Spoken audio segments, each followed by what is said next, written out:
Good morning class. Hindi Kshitij काव्य खंड का हम दोहरान कर रहे हैं और पाठ 2 तुलसीदास के काव्य खंड कल हमने पढ़े। आज हम उनके प्रश्नोत्तर के बारे में जानकारी प्राप्त करेंगे और प्रश्नोत्तर का दोहरान करेंगे। उससे पहले मैंने आपको कल तुलसीदास के बारे में बताया कि तुलसीदास जी को साहित्य जगत का सूर्य कहा जाता है और उनका बचपन जो है बहुत अभाव में बीता। माता पिता से बिछुड़ने के बाद अकेले जीना पड़ा, उन्हें भीख मांग करके गुजर बसर करनी पड़ी। विवाह के बाद में पत्नी रत्नावली से प्रेरित होकर वो भगवान की भक्ति में लग गए। ठीक है। और इनके जो काव्य की सबसे बड़ी विशेषता ये है कि ये हमेशा श्री राम की भक्ति में ही लिखते हैं। ये जो हम राम लक्ष्मण परशुराम संवाद जो पढ़ रहे हैं, दौरान कर रहे हैं, ये रामचरितमानस से अवतरित है। रामचरितमानस का एक रोचक प्रसंग है कि जब राजा जनक ने अपनी पुत्री सीता के स्वयंवर में शिव धनुष रखा, क्योंकि वो खुद भी एक शिव भक्त थे, उन्होंने शिव धनुष को उठाने के लिए शर्त रख दी कि जो भी आएगा राजकुमार और शिव धनुष को उठा लेगा, उसी से मैं अपनी पुत्री का विवाह करूंगा, सीता का विवाह करूंगा। बहुत सारे राजा महाराजा आए और सबने बारी बारी से प्रयास किया। राम जी ने शिव धनुष के पास गए, निहारा और उसे जैसे ही उठाने लगे कि वो टूट गया। तो जिस तरह जनक शिव भगत थे वैसे ही परशुराम जी भी शिव भगत थे। वाक बहुला हो गया कि मेरे जो आदरणीय जो गुरु मानते थे उन्हें, या जो भी उन्हें मानते थे, काफी उन्हें, तो उन्हें लगने लगा कि किसने शिव का धनुष किसने तोड़ दिया है, मेरे शिव का धनुष किसने तोड़ा है। तो यहीं से हमारे प्रश्नोत्तर स्टार्ट होते हैं कि जब आग बबूला होने पर जब वो आते हैं तो बहुत गुस्से के अंदर, बहुत ज्यादा गुस्से के अंदर आकर के पूछते हैं। पहला प्रश्न है, परशुराम के क्रोध करने पर लक्ष्मण ने धनुष के टूट जाने के लिए कौन कौन से तर्क दिए। परशुराम के क्रोध करने पर लक्ष्मण ने धनुष के टूट जाने पर कौन कौन से तर्क दिए। परशुराम के क्रोध करने पर लक्ष्मण ने निम्नलिखित तर्क दिए कि बचपन से ही हमने कितने ही धनुष तोड़े हैं, हमारे लिए तो ये धनुष और अन्य धनुष सब एक बराबर हैं। पता नहीं कितने ही धनुष हमने तोड़ दिए। इस विशेष धनुष पर आपको क्या लगता है? हमारे लिए कोई विशेष धनुष नहीं था, जैसे और धनुष थे वैसे ही हमारे लिए ये धनुष था। हमारी नजर में तो सब धनुष एक समान होते हैं, फिर इस धनुष पर इतना हो हल्ला क्यों हो रहा है? ये लक्ष्मण ने उनसे कहा। इस पुराने धनुष को तोड़ने से हमें क्या मिलना था? हमें तो इस पुराने धनुष को तोड़ने से कुछ नहीं मिलना था। हम तो जिस तरह से पुराने धनुषिया तोड़ा करते थे वैसे ही इसको हमने तोड़ डाला। राम ने तो इस धनुष को छुआ ही था कि यह धनुष अपने आप टूट गया, इसमें राम का कोई भी दोष नहीं है। ये सारे तर्क लक्ष्मण ने अपने भाई की ओर से परशुराम जी से कहे। परशुराम जी का गुस्सा कहाँ शांत होने वाला था? परशुराम का क्रोध करने पर राम और लक्ष्मण की जो प्रतिक्रिया हुई उनके आधार पर दोनों के स्वभाव की विशेषताएं।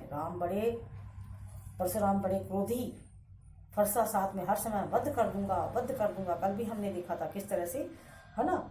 और या फिर हम इस प्रश्न को ऐसे भी बना सकते हैं कि राम लक्ष्मण परशुराम संवाद में राम और लक्ष्मण के चरित्र में क्या अंतर है।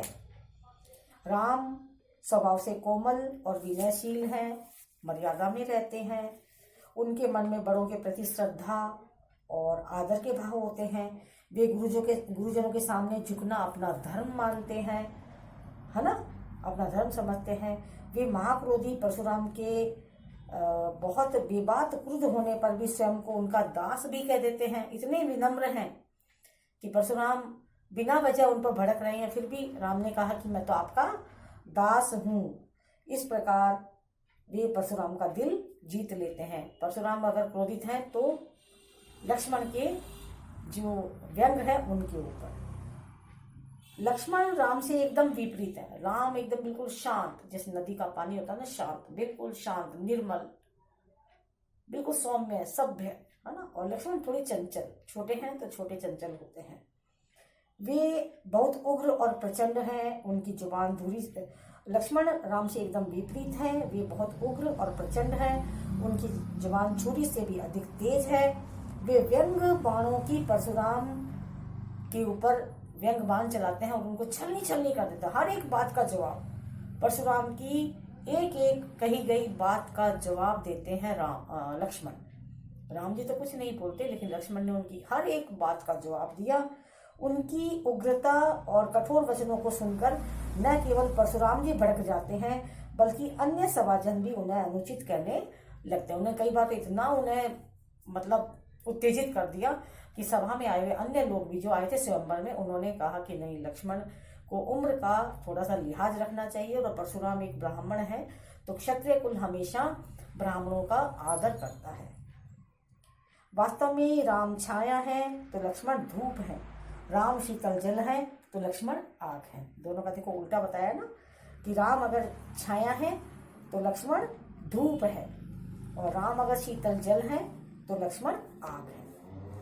तीसरा प्रश्न है हमारा, लक्ष्मण और परशुराम के संवाद का जो अंश आपको सबसे अच्छा लगा उसे अपने शब्दों में लिखिए। सबका अलग अलग हो सकता है, सबका अलग अलग हो सकता है। कोई इसमें क्या प्रश्न, कोई इसमें कौन सा संवाद लिखेगा, कौन सा, कोई इसमें कोई भी ले सकता है।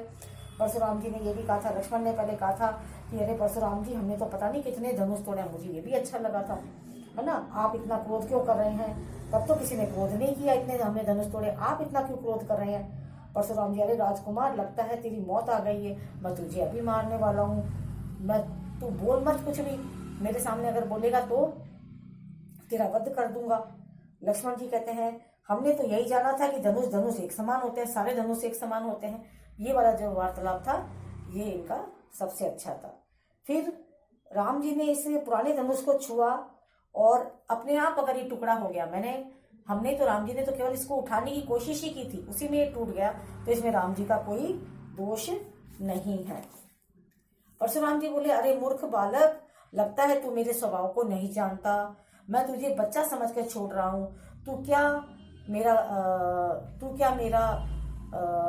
कोई कुछ भी नहीं बिगाड़ सकता। मैं बाल ब्रह्मचारी हूँ, मैंने तो कई बार पृथ्वी के सारे राजाओं का संहार किया है। वैसे भी वो बड़ बोले हैं और मैंने कई राजाओं का संहार किया है। मैंने सहस्त्र बाहु को मार डाला, उसकी भुजाएं काट डाली, है ना। मेरा फरसा इतना कठोर है कि इसके डर से गर्भ में जो बच्चे होते हैं, माँ के गर्भ में जब बच्चा पल रहा होता है, वो भी मर जाते हैं। इतना भी उन्होंने अपना बखान किया। लक्ष्मण कहते हैं, वाह मुनि जी, आप तो बहुत बड़े योद्धा हैं और आप मुझे कुठार दिखाकर हराना चाहते हैं। आपका बस चले तो फूंक मारकर पहाड़ उड़ा दो। इस तरह की बातें भी वो कहते रहे। मैं कोई छुई मुई का पौधा नहीं हूँ जो आपकी तर्जनी देख करके मैं डर जाऊंगा। मैं तो आपको ब्राह्मण समझ करके आपको चुप रह रहा हूँ, बड़े का सम्मान कर रहा हूँ, ब्राह्मण पद का सम्मान कर रहा हूँ। वरना हमारे यहाँ पर एक नियम और है कि गाय, ब्राह्मण, देवता, नारी, इनके ऊपर कभी भी वीरता नहीं दिखाई जाती। इसलिए आप मेरे उससे वज्र से बचे हुए हो, वरना मैं भी आपको जवाब अच्छे से दे सकता था। परशुराम जी बोलते हैं, विश्वामित्र, ये बालक आज मेरे हाथ से मर जाएगा। इस बालक को बिल्कुल कुछ भी, ये बालक कुल कलंक है, ये निरंकुश है। मैं तुम्हें कह रहा हूं कि इसको रोक लो, नहीं तो मेरे हाथों से आज इसका वध हो जाएगा। लक्ष्मण कहते हैं, मुनि जी, आपके यश का आपके सिवा कौन और कोई कह ही नहीं सकता। आपका यश का आप खुद गुणगान करते हो। आप पहले भी अपने बारे में बहुत बार बहुत कुछ कह चुके हो, है ना। कुछ और रह गया हो तो वो भी कह लो। जैसे सच्चे सूरवीर जो होते हैं ना, वो युद्ध भूमि में अपना कौशल दिखलाते हैं, युद्ध भूमि में अपना गुणगान करते हैं। आपकी तरह बखान कर करके, बोल बोल करके अपना बखान नहीं करते। ये वाला संवाद सबसे ज्यादा अच्छा था और इसे हमने पढ़ा भी था और एक बार दोबारा से हमने कर लिया। और इसके जो बड़े वाले और प्रश्नोत्तर हैं, बहुत सारे प्रश्नोत्तर हैं, वो हम कल वाले पार्ट में करेंगे। आप इनको अच्छे से लर्न कर लेना, क्योंकि एग्जाम में इसमें से 2 प्रश्न हैं। एक तो प्रश्न आ जाता है और एक हमारा अर्थ ग्रहण संबंधित प्रश्नोत्तर आ जाता है। Thank you.